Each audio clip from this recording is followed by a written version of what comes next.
Hola a todos y bienvenidos a una nueva inmersión a fondo. Hoy tenemos entre manos un tema que, creo que nos toca la fibra a todos de una forma u otra. Sí, es una de esas noticias que trascienden lo meramente informativo, desde luego. Encantado de estar aquí para analizarlo. Igualmente. A ver, nuestra misión de hoy no es quedarnos en la superficie ni repasar una simple crónica social. Hoy, lunes 13 de abril de 2026, la noticia de última hora es el fallecimiento de Goya Arévalo. Ujú. La madre de la periodista Sara Carbonero. Exacto. Ha fallecido tras una larga enfermedad y los actos fúnebres están previstos para esta misma tarde a las 5:30 en la iglesia parroquial de Nuestra Señora de la Asunción. En Corral de Almaguer, en Toledo. Eso es. Y, claro, tenemos crónicas escritas, vídeos periodísticos en las inmediaciones de la iglesia, reacciones del entorno. Pero vale, vamos a desgranar esto, Vamos allá.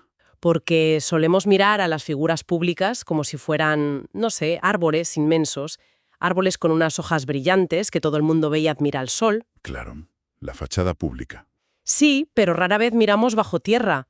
Y la noticia de hoy nos obliga a mirar precisamente ahí, a esas raíces invisibles que sostienen todo el peso del árbol, sobre todo cuando azotan las tormentas. Lo fascinante de esto es cómo se ha reflejado en las fuentes que hemos analizado hoy. Hay un consenso absoluto. ¿En qué sentido? Pues en que tanto la prensa del corazón como el periodismo más generalista se han unido en un tono de luto y de respeto bastante inusual. Ya, no es lo normal. No, no lo es.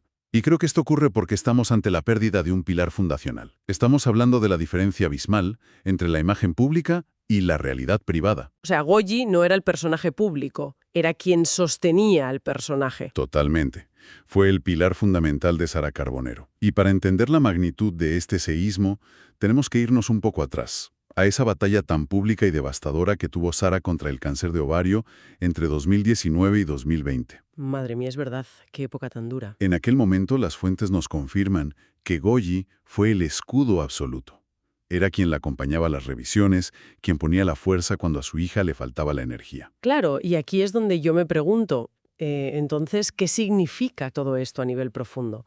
Porque hay una inversión de roles tremenda. Ujú. A ver, biológicamente siempre vemos a los padres como esos cuidadores eternos, ¿no? Cuando la hija enferma en 2019, la madre vuelve a ser el escudo. Es lo natural. Exacto, el orden lógico de las cosas. Público el estado delicado de salud de la madre. Y de repente, la hija que fue salvada tiene que convertirse en la protectora de quien le salvó la vida. Es un giro vital durísimo.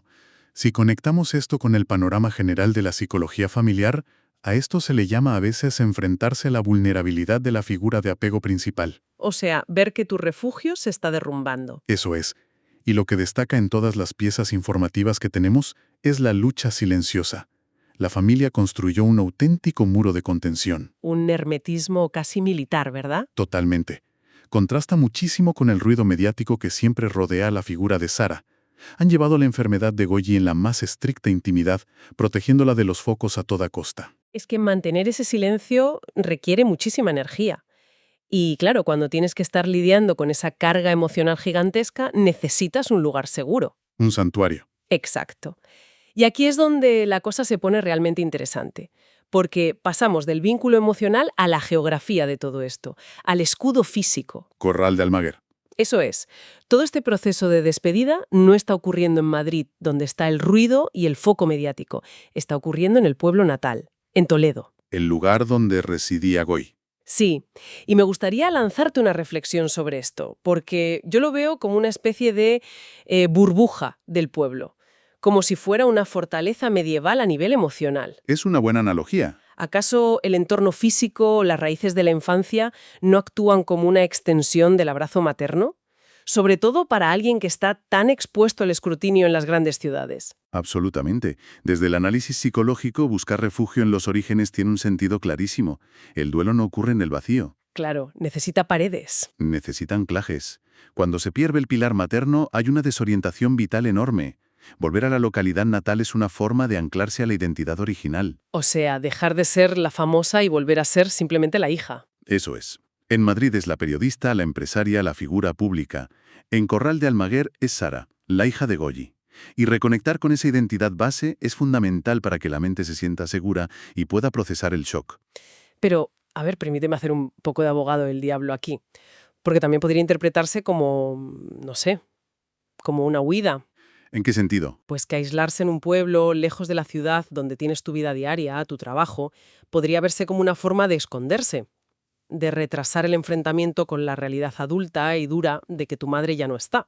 Es una duda muy válida. Pero fíjate en un matiz crucial. El escapismo busca evitar sentir el dolor mediante distracciones. El ruido de una gran ciudad sería perfecto para huir de los sentimientos. Ah, claro, llenar la agenda de cosas para no pensar. Exactamente. Volver al pueblo es lo contrario. Es buscar el entorno adecuado para poder romperse de forma segura.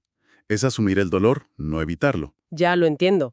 Es ir al único lugar donde te puedes permitir caerte con todo el equipo sin que te juzguen. Totalmente. Vale, y claro, ese santuario de Corral de Almaguer no es solo geografía, no son solo calles y casas, está lleno de personas. La red de apoyo. Exacto. Pasamos del mapa a los habitantes, porque las crónicas de hoy dejan clarísimo que Sara no está sola. Está llorando en la más estricta intimidad, sí, pero acompañada de un círculo muy, muy específico. Un ecosistema familiar que se reconfigura ante la tragedia. Empezando por su hermana, Irene Carbonero. Las fuentes la destacan como un apoyo que siempre ha estado en un segundo plano, pero que es absolutamente fundamental. Irene es una figura clave en todo este proceso, sin duda. Y luego está el resto del círculo. Vemos la notable presencia de Nacho Taboada, su actual pareja, el apoyo de amigas incondicionales como Isabel Jiménez. Y, fíjate, un detalle crucial que mencionan las fuentes.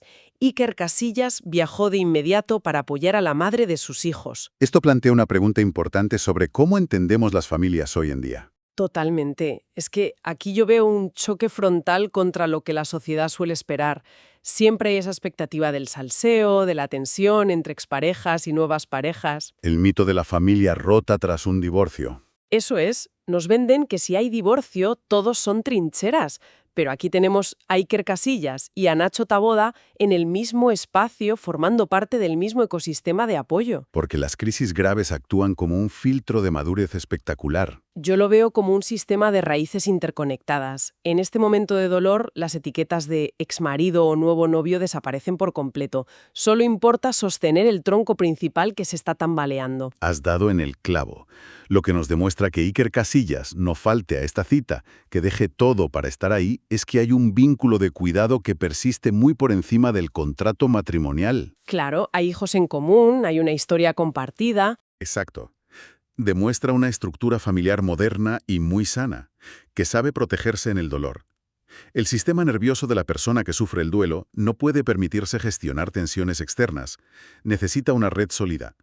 Y hablando de esa red sólida, quiero volver un segundo a Irene Carbonero, su hermana. Porque el andamiaje externo que dan las parejas o los amigos es vital. Pero lo de los hermanos es otra dimensión. Sí. El papel de los hermanos en la pérdida de una madre es un fenómeno interesantísimo de analizar. Es que comparten la misma raíz. Literalmente. Son herederos del mismo e irrepetible dolor. Irene no es solo un apoyo logístico o emocional desde fuera. Irene es la única persona en todo ese pueblo que está perdiendo exactamente lo mismo que Sara. Ostras, qué forma tan dura de verlo, pero qué real. Comparten la misma memoria biológica y emocional de Goyi. A menudo el dolor del hermano menos conocido queda ensombrecido por la fama del otro, pero la magnitud de su pérdida es idéntica. Es verdad, son como espejos la una de la otra en este momento. Las únicas que saben exactamente qué se siente al perder a esa madre en particular. Exactamente. Es un soporte desde la identidad compartida que es el más potente que existe. Madre mía. Bueno, creo que haciendo una recapitulación de todo este viaje, es increíble cómo hemos partido de una triste noticia de última hora, un obituario, sobre el fallecimiento de Goyi Arabelo. Y hemos acabado analizando las dinámicas más profundas de la resiliencia humana. Sí, hemos repasado el papel inmenso de esos cuidadores silenciosos frente a la enfermedad, cómo la madre fue el escudo primero y cómo luego tocó devolver ese cuidado. Hemos visto la importancia de la geografía física, ese refugio en los orígenes que representa Corral de Almaguer. El santuario donde poder despojarse del personaje público. Y, por supuesto, ese triunfo aplastante de la red de apoyo familiar. Como las exparejas, las nuevas parejas y los hermanos aparcan cualquier convención social para sostenerse mutuamente. Es una lección de madurez estructural que todos podemos aplicar. Y precisamente por eso, creo que esta inversión nos aterriza el tema a quienes nos están escuchando. Nos invita a hacer una especie de auditoría interna, ¿no? A revisar nuestras propias infraestructuras, sí, Exacto. Nos hace plantearnos cuáles son nuestros propios corrales de Almaguer emocionales, ese lugar físico o mental donde uno puede ir a romperse de forma segura. Tienen nuestro día a día. Totalmente. Porque prepararla cuando ya estás cayendo es imposible. Y para ir cerrando, me gustaría dejar flotando un pensamiento final, algo muy provocativo que se extrae leyendo entre líneas de todas estas fuentes. A ver, cuéntame. Fíjate que las noticias recalcan que todo está ocurriendo en la más estricta intimidad. Amigos y medios han reaccionado, pero hasta ahora mismo Sara Carbonero no se ha pronunciado públicamente en redes sociales ni en ningún medio. Ni un solo mensaje. Nada. Silencio absoluto. Y esto me hace pensar mucho sobre la era en la que vivimos. Estamos en pleno 2026, en una era digital, donde parece casi obligatorio procesar el dolor de forma pública. Sí, de forma performativa, casi en tiempo real para que los demás lo validen. Eso es. Si no pones un texto desgarrador en Instagram, parece que no estás sufriendo lo suficiente. Y ante esto, me pregunto, ¿no es acaso el silencio absoluto de una figura pública la declaración más ensordecedora sobre la verdadera profundidad de una pérdida? Es una reflexión potentísima. Es que, frente a la obligación de exponerlo todo, quizá hoy en día el silencio sea la máxima expresión de amor, la forma definitiva de resistencia frente al escrutinio externo. Cerrar la puerta y decir, esto es solo nuestro y es sagrado. El silencio como el mayor tributo posible a unas raíces que siempre operaron bajo tierra. Exactamente. Dejamos esa reflexión resonando para todos los que nos acompañan hoy. Hay dolores que no caben en una pantalla. Muchas gracias por acompañarnos en esta inmersión. Ha sido un placer. Nos escuchamos en el próximo análisis. Hasta la próxima.